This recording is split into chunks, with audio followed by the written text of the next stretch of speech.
کاشانہ بصیرت ایک ایسا یوٹیوب چینل جس پر ہر قسم کی دینی کتب بالخصوص محروم بصارت افراد کے لیے آڈیو اور ویڈیو فارمیٹ میں دستیاب ہیں اور بالعموم تمام مسلمان برادران و خواہران کے لیے دستیاب ہیں۔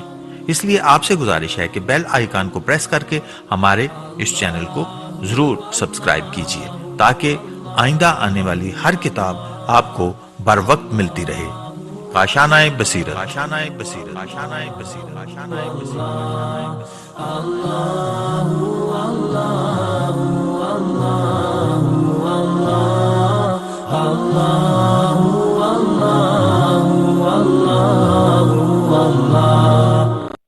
بسم اللہ الرحمن الرحیم۔ السلام علیکم۔ آج مورخت 30 اپریل سن 2019۔ ہم جو کتاب ریکارڈ کرنے جا رہے ہیں اس کا نام ہے امام رضا علیہ السلام کی سیاسی اور مجاہدانہ زندگی۔ رہبر معظم انقلابی اسلامی حضرت آیت اللہ سید علی خامنئی کے بیانات اور تقاریر کی روشنی میں ماخوذ از 250 سالہ انسان مترجم سید کوثر عباس موسوی صاحب، پروف ریڈنگ و تصحیح سید عقیل حیدر زیدی صاحب، بکوشش مدیریت زائرین غیر ایرانی آستانہ قدس رضوی۔ آپ کی خدمت میں یہ کتاب کاشانہ بصیرت آڈیو بک سیکشن کی جانب سے پیش کی جا رہی ہے۔ مزید کتابوں کی ریکارڈنگ حاصل کرنے کے لیے آپ ہمارے اس نمبر پر رابطہ کر سکتے ہیں 0346 2767 یا ہماری ویب سائٹ وزٹ کریں www.kashanebasirat.com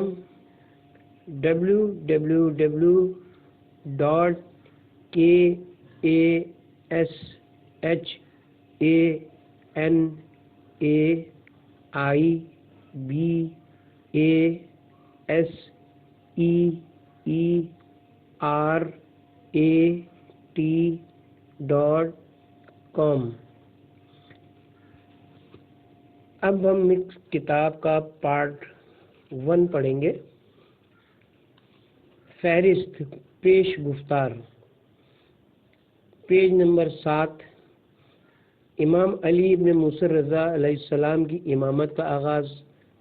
پیج نمبر 13۔ امام رضا علیہ السلام کی ولایت عہدی اور مامون کے مقاصد، پیج نمبر 16۔ امام رضا علیہ السلام کی تدابیر اور اقدامات، پیج نمبر 25۔ مامون کی شکست اور امام رضا علیہ السلام کی شہادت۔ پیش گفتار، جناب عبدالسلام بن صالح ہروی اباسلط روایت کرتے ہیں کہ میں حضرت امام رضا علیہ السلام کے محضر مبارک میں تھا۔ تب حضرت نے ارشاد فرمایا، خدا بند عالم اس شخص پر رحم فرمائے جو ہمارے امر، مکتب اہل بیت اور تشیع کو زندہ کرتا ہے۔ راوی کہتے ہیں کہ میں نے پوچھا، مولا آپ کا امر کس طرح زندہ ہوتا ہے؟ امام نے فرمایا، ہمارے علوم اور معارف کو سیکھے اور دوسرے لوگوں کو سکھائے، کیونکہ اگر لوگ ہمارے کلام کی خوبصورتی کو جان لیں تو ضرور ہماری پیروی کریں گے۔ خدا بند بزرگ و برتر کے ہم انسانوں پر الطاف میں سے ایک لطف یہ ہے کہ اس نے ہمارے درمیان ائمہ معصوم علیہ السلام کو قرار دیا ہے تاکہ ان معصوم ہستیوں کی زندگی کا مطالعہ کرنے کے ساتھ ہم مانوی و الہی زندگی گزارنے کا طریقہ سیکھیں اور ان کی مفید فرمائشات پر عمل کر کے ابدی سعادت کا سامان کر سکیں۔ سرزمین ایک مشہد مقدس بہشت کا وہ ٹکڑا ہے جس نے رسول خدا صلی اللہ علیہ وسلم کے فرزند اور آسمان امامت و ولایت کے 8ویں درخشاں ستارے کو اپنے دامن میں جگہ دی ہے، اور ہر سال ایران اسلامی اور دنیا بھر سے لاکھوں عقیدت مند زائرین اس ملکوتی بارگاہ کی زیارت سے مشرف ہوتے ہیں تاکہ اپنے تشنہ لب نفوس کو معرف اہل بیت علیہ السلام کے زلال اور خالص چشمے سے سیراب کریں۔ اس بارگاہ منورہ کی خدمت گزاروں کے مجموعے آستان قدس رضوی کا ہر ایک فرد کسی نہ کسی طرح حضرت امام رضا علیہ السلام کے زائرین گرامی کی خدمت میں مشغول ہے تاکہ وہ اطمینان خاطر اور آسودگی کے ساتھ زیارت کے فریضے کو انجام دے سکیں اور اس آسمانی اور نورانی بارگاہ سے مکمل طور پر بہرہ مند ہو سکیں۔ اسی سلسلے میں آستان قدس رضوی کی مدیریت زائرین غیر ایرانی نے بھی ہمیشہ کوشش کی کہ مختلف انداز سے اہل بیت علیہ السلام اور بالخصوص حضرت امام رضا علیہ السلام کی راہ و روش اور سیرت و زندگی کو اس مکتب کے دوستوں اور چاہنے والوں کے لیے پیش کرے۔ اس مدیریت زائرین غیر ایرانی کے تمام اقدامات انقلاب اسلامی کے رہبر فرزانہ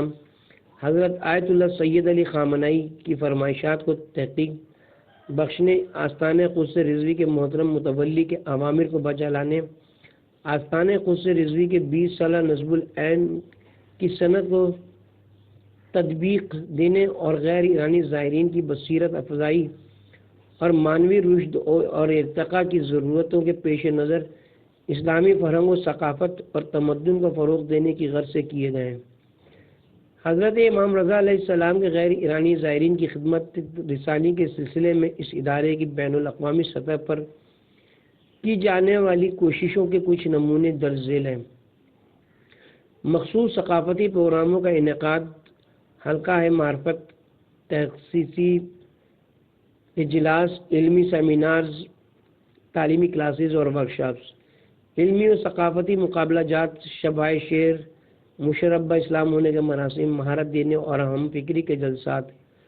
خطوط کے جوابات، دنیا بھر کے گوشے گوشے میں کتابوں اور ثقافتی پروڈکٹس کی ترسیل، شرعی اور اعتقادی سوالات کی جواب دہی، انٹرنیٹ کے ذریعے رضوی ٹاک پر بحث و مذاکرہ اور خالص اسلامی معارف کا دنیا کی مختلف رائج اور زندہ زبانوں میں تالیف و ترجمہ کر کے شائع کرنا۔ عصر حاضر میں اسلام کی آواز دنیا کے گوشے گوشے میں پہنچ رہی ہے تاکہ دور دراز کے درماندہ اور اپنی اصل کو فراموش کر دینے والے انسانوں کو بھی ان کی حقیقت کی طرف پلٹائے اور اسلام طلبی اور حق کے متلاشی دلوں کا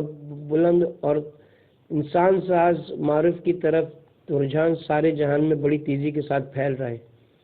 امید ہے کہ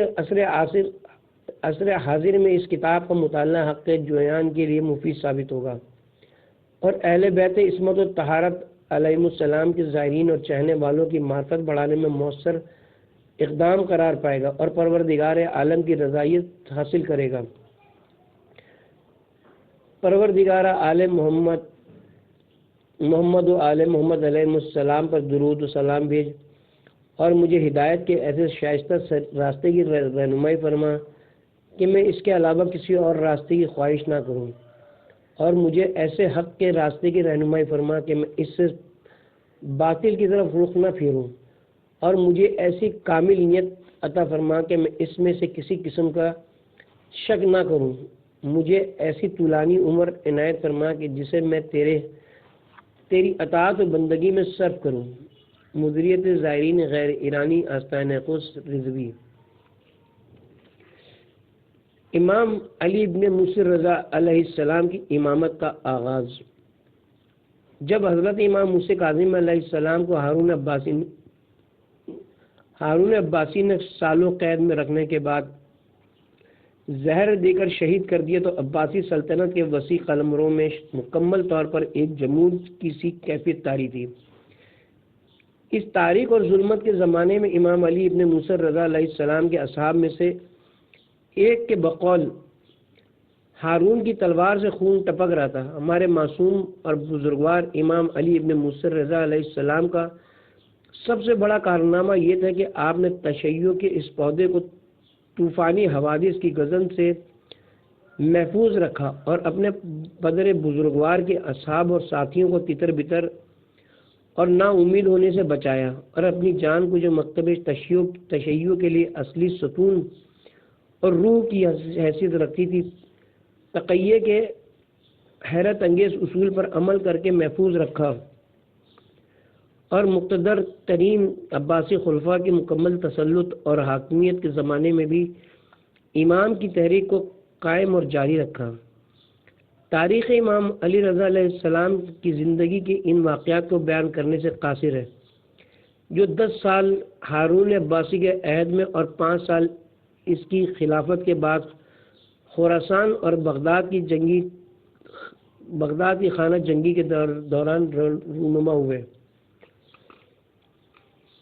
لیکن تدبر اور عقلی دلائل سے ہم سمجھ سکتے ہیں کہ اس زمانے میں بھی امام علی رضا علیہ السلام نے اپنے آبا و اجداد علیہ السلام کی اس طویل المدت تحریک اور جد و جہد کو جو کربلا اور اس کے بعد ہر عہد میں جاری و ساری رہی، اسی صنف میں اور انہی مقاصد کے حصول کے لیے جاری رکھا۔ 198 ہجری قمری میں جب مامون اپنے بھائی امین کے خلاف اصول اقتدار کی جنگ سے فارغ ہوا اور بغیر کسی مخالفت کے خلافت کو اپنی مٹھی میں لے لیا، تو اس کا اگلا اہم ہدف علویوں اور شیعہ تحریکوں سے نمٹنا قرار پایا، اور اس مقصد کو حاصل کرنے کے لیے اس نے سابقہ خلفاء کے تجربات کو اپنے سامنے رکھا، وہ تجربے جو اس نے اپنی تحریک کی دن بدن بڑھتی ہوئی طاقت، اس کے پھیلاؤ اور گہرے تاثرات سے حاصل کیے تھے، اور خلافت اپنی طاقت کے باوجود اس کو نابود تو کیا حتیٰ کہ اس تحریک کو محدود کرنے اور رکوانے میں بھی ناکام رہی تھی۔ وہ یہ بھی دیکھ رہا تھا کہ ہارون اپنی شان و شوکت، روب و وحشت اور امام موسی کاظم علیہ السلام کو کافی مدت تک زندان میں قید و بند کی حالت میں رکھنے اور بالآخر حضرت کو زہر دینے کے باوجود بھی ان تحریکوں اور تشیعوں کی سیاسی، تبلیغی، فکری اور مصلحانہ جدوجہد کو روکنے میں کامیاب نہیں ہو سکا تھا، اور اب اسی حالت میں جبکہ مامون اپنے اجداد کی طرف اقتدار کا مالک بھی نہ تھا، نیز اس کے علاوہ بنی عباس کی خانہ جنگی کی وجہ سے عباسی حکومت بڑی مشکلات میں گھری ہوئی تھی۔ ایسی صورتحال میں ضروری تھا کہ وہ علویوں کی اس تحریک کے خطرے کی طرف پہلے سے کہیں زیادہ توجہ دے۔ شاید مامون شیعوں کے بڑھتے ہوئے اس خطرے کو محسوس کرنے میں حق بجانب بھی تھا، کیونکہ گمان کیا جا سکتا تھا کہ امام موسی کاظم علیہ السلام کی شہادت کے بعد 15 سالہ وقفے اور خاص طور پر 5 سالہ خانہ جنگی کے دوران شیعہ تحریک کو علوی حکومت قائم کرنے کے بیشتر مواقع فراہم ہوئے تھے۔ مامون نے اس خطرے کو اپنی دور اندیشی سے بھانپ لیا تھا اور اس کے مقابلے کے لیے تیار ہو گیا۔ اس تحریک کی اہمیت اور مامون کی دور اندیشی کا نتیجہ یہ نکلا کہ امام علی رضا علیہ السلام کو مدینے سے خراسان آنے کی دعوت دی اور آپ کو ولی عہدی قبول کرنے پر مجبور کیا گیا۔ اس واقعے کی مثال اپنی نوعیت کے لحاظ سے امامت کی پوری تاریخ میں کہیں نہیں ملتی۔ امام رضا علیہ السلام کی ولایت عہدی اور مامون کے مقاصد۔ اب مناسب ہوگا کہ ہم یہاں پر ولی عہدی کے واقعات کا مختصر تجزیہ کریں۔ اس واقعے میں امام علی ابن موسی رضا کو ایک بہت بڑے تاریخی حادثے سے دوچار ہونا پڑا۔ ایک ایسی مخفی اور پوشیدہ سیاسی کشمکش کے دوران یہ واقعہ پیش آیا کہ اس میں فتح یا شکست تشیع کی تقدیر بدل سکتی تھی۔ اس جنگ میں مد مقابل مامون تھا، جس کو ہر طرح کے اختیارات اور ساز و سامان حاصل تھا اور اپنی پوری طاقت کے ساتھ میدان میں اترا تھا۔ مامون نے اپنی پوری ہوشیاری، منصوبہ بندی اور بے مثال فہم و فراست کے ساتھ ایک ایسے میدان میں قدم رکھا تھا کہ اگر وہ اس میں کامیاب ہو جاتا اور جس طرح اس نے اپنا پروگرام بنایا تھا اس پر عمل پیرا ہوتا تو یقیناً اپنے اس مقصد کو حاصل کرنے میں کامیاب ہو جاتا۔ جیسے ہجرت کے 40 سال بعد یعنی حضرت امیر المومنین علیہ السلام کی شہادت سے لے کر اب تک تمام اموی یا عباسی خلفاء اپنی تمام تر کوششوں کے باوجود حاصل نہیں کر سکے تھے، یعنی ممکن تھا کہ وہ تشیع کے درخت کو جڑ سے اکھاڑ پھینکتا اور اس تحریک کو جو طاغوتی خلفاء اور ان کے گماشتگوں کی آنکھوں میں ہمیشہ کانٹوں کی طرح چبھتی رہتی تھی، مکمل طور پر ختم کر دیتا۔ لیکن امام علی رضا علیہ السلام الہی تدبیر کے بل بوتے پر مامون پر غالب آئے اور اس کو اسی سیاسی جنگ کے میدان میں جو خود اس کا تیار کردہ تھا مکمل طور پر شکست دے دی، اور نہ صرف یہ کہ تشیع کو کمزور یا ختم ہونے سے بچایا بلکہ سال 201 ہجری قمری یعنی آپ کی ولی عہدی کے سال کو تشیع کی تاریخ میں سب سے بابرکت سال شمار کیا جاتا ہے۔ علوی تحریک میں نئی جان آ گئی اور یہ سب کچھ صرف امام علی رضا علیہ السلام کی الہی تدبیر اور حکیمانہ طرز عمل کی برکت سے حاصل ہوا، اور تشیع اس آزمائش سے سرخرو ہو کر نکلی۔ اب ہم یہاں پر تاریخ کے اس حیران کن واقعے پر مزید روشنی ڈالنے کے لیے مامون کی چال بازیوں اور امام علی رضا علیہ السلام کی حکمت عملیوں اور تدابیر کا مختصر جائزہ پیش کرتے ہیں۔ مامون کے امام علی رضا علیہ السلام کو خراسان آنے کی دعوت دینے میں درج ذیل چند اہم مقاصد پوشیدہ تھے۔ نمبر 1، پہلا اور اہم مقصد شیعوں کی زبردست اور پرجوش انقلابی تحریک کو ایک معمولی اور بے خطر سیاسی تحریک کی کیفیت میں تبدیل کرنا تھا۔ جس طرح میں نے پہلے بھی عرض کیا کہ شیعہ تقیہ کے اصول پر عمل کر کے اپنی اس انتھک اور کبھی نہ ختم والی تحریک کو آگے بڑھا رہے تھے، جس میں 2 انتہائی اہم خصوصیات شامل تھی جو خلافت کو کمزور کرنے میں بہت زیادہ مؤثر ثابت ہوئی تھی۔ ان خصوصیات میں ایک مظلومیت اور دوسری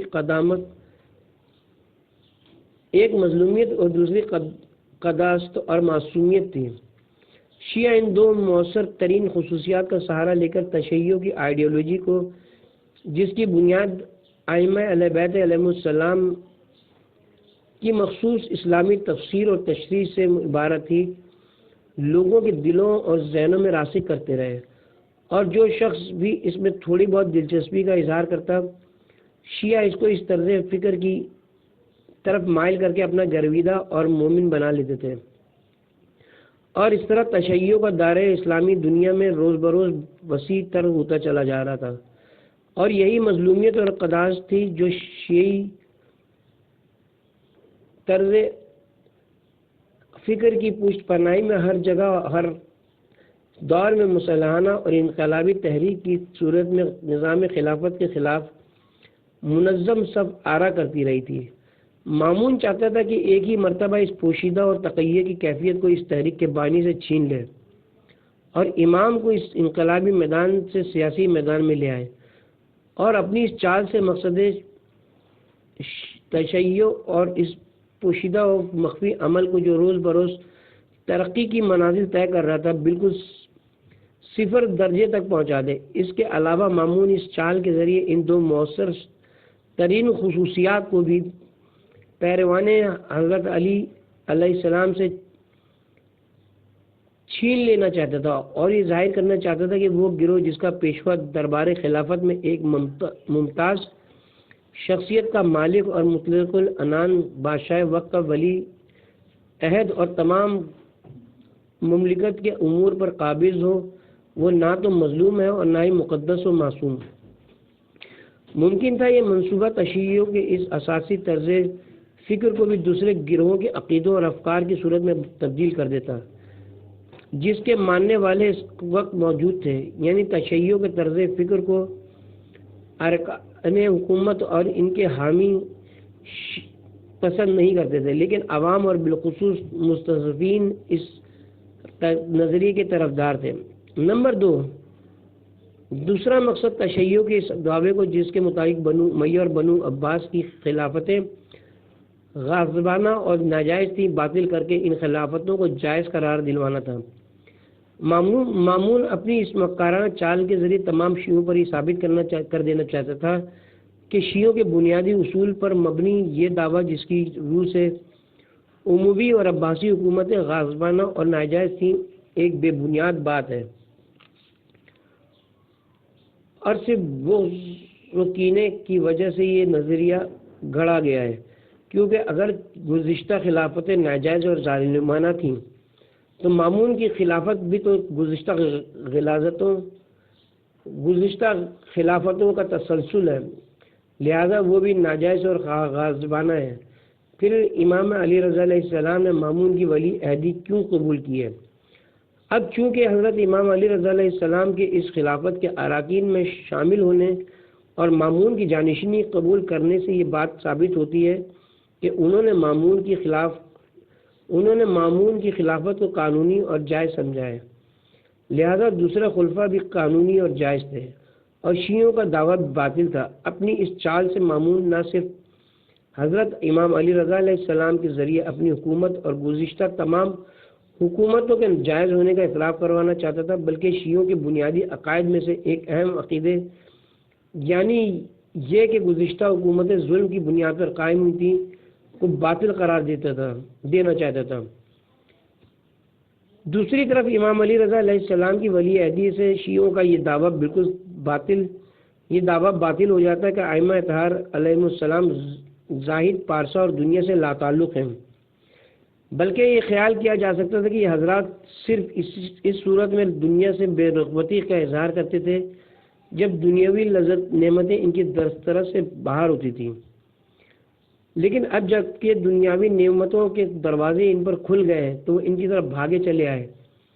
اور دوسرے لوگوں کی طرح لذتوں سے بہرہ مند ہونے لگے ہیں۔ نمبر 3، تیسرا مقصد یہ تھا کہ مامون اپنے اس عمل کے ذریعے امام کو جو ہمیشہ ایک حریف اور مبارزی کی مرکزی حیثیت رکھتے تھے، اپنے اقتدار کے کنٹرول میں لے آنا اور ان کے علاوہ تمام علوی سرداروں، مجاہدوں اور انقلابیوں کو بھی اپنے قابو میں کر لینا چاہتا تھا، اور یہ وہ کامیابی تھی جو آج تک اموی یا عباسی خلفاء میں سے کسی کو بھی حاصل نہیں ہوئی تھی۔ نمبر 4، مامون کا چوتھا مقصد یہ تھا کہ چونکہ لوگوں کے درمیان امام رضا علیہ السلام کی شخصیت کو ایک عوامی عنصر اور امیدوں کا مرکز،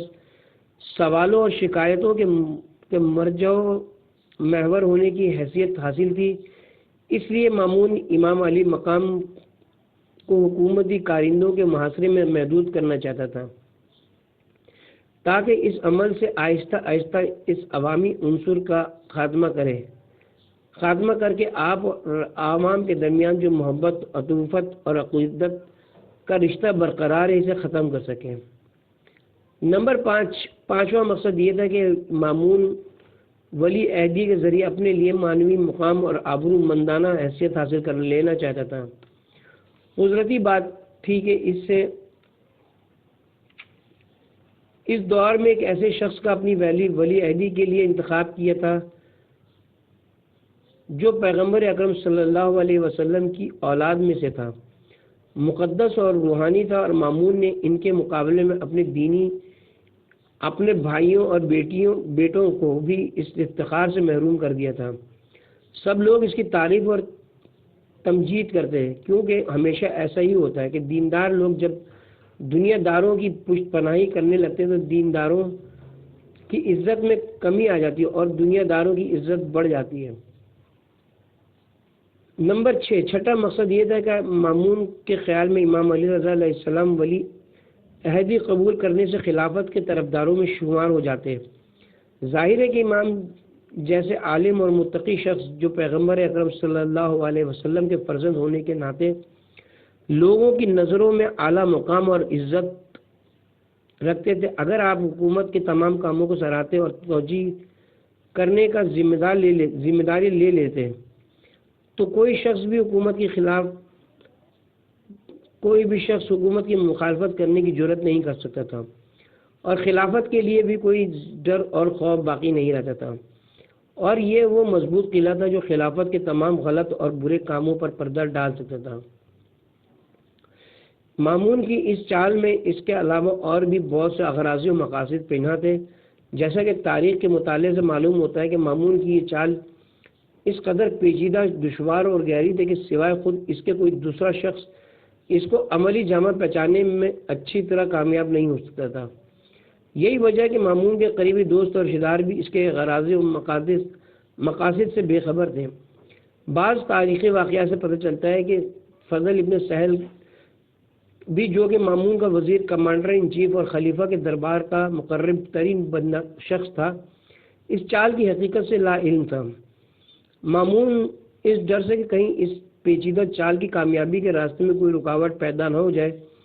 اپنی اس چال کی اصل وجہ چھپانے کے لیے جھوٹی داستانیں گڑھ گڑھ کر لوگوں کو سناتا تھا۔ سچی بات تو یہ کہ مامون کی سیاست بے مثال پختگی اور گہرائی سے بھرپور تھی، لیکن اس میدان جنگ میں اس کے مد مقابل بھی حضرت امام علی ابن موسیٰ رضا علیہ السلام جیسی شخصیت تھی، اور یہی وجہ ہے کہ آپ نے مامون کی شیطانی چال کے باوجود اس کی پختہ اور ہمہ گیر تدبیر کو ایک بے اثر اور بچوں کے بیہودہ کھیل میں تبدیل کر دیا۔ مامون اپنے اس مقصد کے حصول کے لیے کافی محنت اور سرمایہ صرف کرنے کے باوجود اس چال سے نہ صرف یہ کہ کوئی فائدہ نہ اٹھا سکا، بلکہ اس کی اپنی سیاست بھی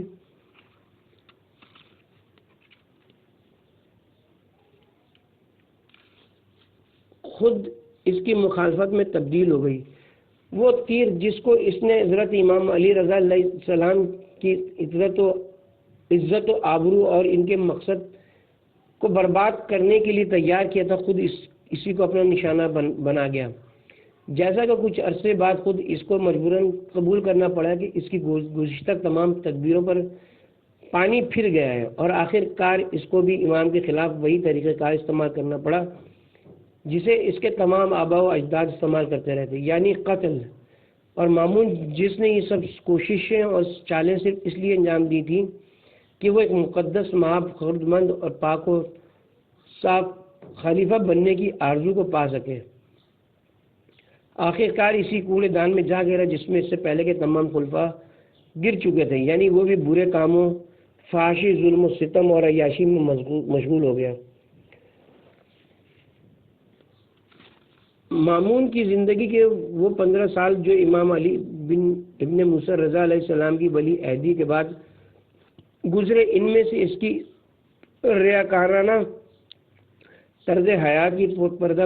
پردہ دری کی بہت سی مثالیں موجود ہیں، جن میں سے یحییٰ ابن اقسم جیسے بدکار اور عیاش شخص کا قاضی القضا مقرر کرنا، اور اپنے گانے بجانے والے گویے چچا ابراہیم ابن مہدی کی ہم نشینی اختیار کرنا، اور دارالحکومت بغداد میں عیش و عشرت اور بے حرمتی کا بازار گرم کرنا شامل ہیں۔